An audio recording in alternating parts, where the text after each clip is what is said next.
નમસ્તે મિત્રો, આજે આપણે સરસ મજાની એક વાર્તા સાંભળીશું. વાર્તાનું નામ છે રોજ ખાઓ શાકભાજી. એના લેખક છે હસમુખ બોરણિયા. તો ચાલો સાંભળીએ સરસ મજાની વાર્તા. એક નાનકડી છોકરી, એનું નામ હતું ધરા. ખૂબ જ વાલી લાગે એવી પતંગિયા જેવી હતી. ધરા મોટી થઈ જાતે જમવા લાગી. જમવામાં એક તકલીફ હતી, એને કોઈ જાતના શાકભાજી ભાવે નહીં, સિવાય કે એને બટાકા. કાયમ બટાકા ને બટાકા. ધરા નાની હતી ત્યારે બટાકાને શું કહેતી હતી ખબર છે ભાઈ? કેકા કહેતી હતી. ધરાના મમ્મી શાક ખાવા માટે રોજ સમજાવે. ધરા માને જ નહીં. ધરાના મમ્મી હવે થાકી ગયા હતા. શું કરવું આ છોકરીનું? બીજું કંઈ શાક ખાતી નથી, એને તો બટાકાના જ ચટાકા હોય. એમાં એક દિવસ ધરા બીમાર પડી. પેટમાં દુખવાની ફરિયાદ કરી. ડૉક્ટરને તબિયત બતાવી. ડૉક્ટરે કહ્યું, ખાસ કોઈ બીમારી નથી, દવા આપું છું, સારું થઈ જશે, પણ લીલા શાકભાજી ખાવાના. ધરાબેન સમજ્યા ને? ધરાને લીલા શાકભાજી ભાવે જ નહીં, તેનું કરવું શું? દાદીમાએ કહ્યું, ધરા આજથી મારી સાથે જમવા બેસશે. દાદીમા જે શાક બન્યું હોય એ શાક પોતાની થાળીમાં અને ધરાની થાળીમાં પીરસે. દરરોજ અલગ અલગ શાક બને. ભીંડો, રીંગણ, તુરિયા, પરવર, દૂધી, કારેલા, આ બધા શાક બન્યા હોય. દાદીમા રોજ જે ધરાની થાળીમાં અને દાદીની થાળીમાંનું શાક હોય અને કહે, ધરા ચલો ખાઈ લઈએ.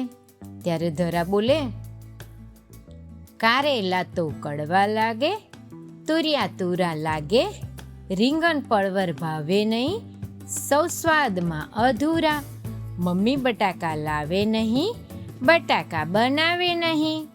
આ સાંભળી ને દાદીમાં સંભળાવે, સમજાવે, બેટા ચાલ થોડું શાક ચાખી તો જો, પછી તો શાક ભાવવા લાગશે.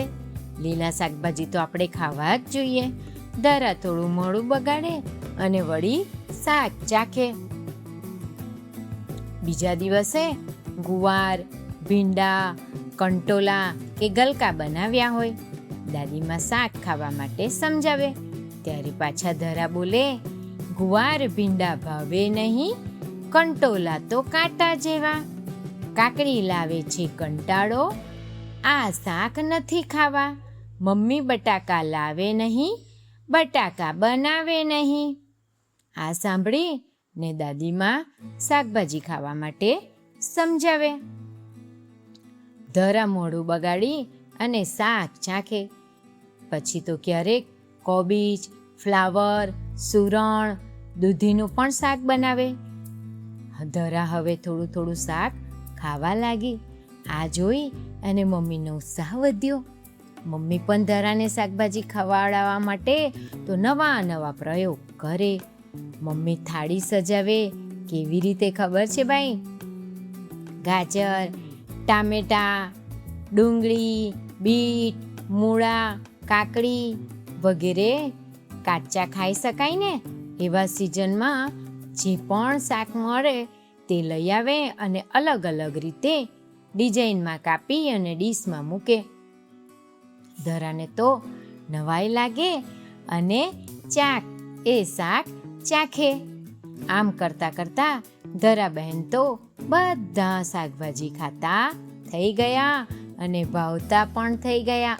પછી તો ધરા ગાવા લાગી, રોજ ખાઓ શાકભાજી, તબિયત રહે તાજી માજી, રોજ ખાઓ શાકભાજી, તબિયત રહે તાજી માજી, તબિયત રહે જો તાજી તો ઘરમાં બધા રાજી રાજી, ભાઈ ઘરમાં બધા રાજી રાજી. આવજો.